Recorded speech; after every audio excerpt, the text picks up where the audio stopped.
দেখো বন্ধুরা, আমরা এত কাজ করছি কিসের জন্য করছি? সব হচ্ছে পেটের জন্য।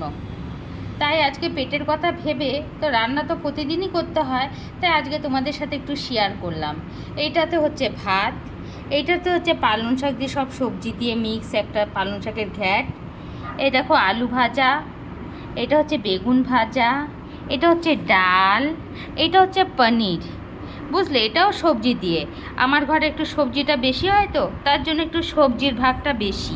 হ্যাঁ, এই পেটের জন্যই কত জ্বালা। এই পেটের জন্য আমরা কি না করছি। বুঝলে, সবই হচ্ছে পেট। হ্যাঁ, তো কি আর বলবো, শুভ দুপুর। তোমরা সকলে মিলে চলে এসো। আমি আজকে একটু বেশি বেশি করেছি। হ্যাঁ, কি বলবো, দূর থেকে তো খেতে পারবে না, ওর জন্য কাছে আসতে হবে। তো কমেন্টে আমাকে জানাবে। ঠিক আছে, টাটা। তোমরা তাহলে দুপুরে খাওয়া দাওয়া করে নাও।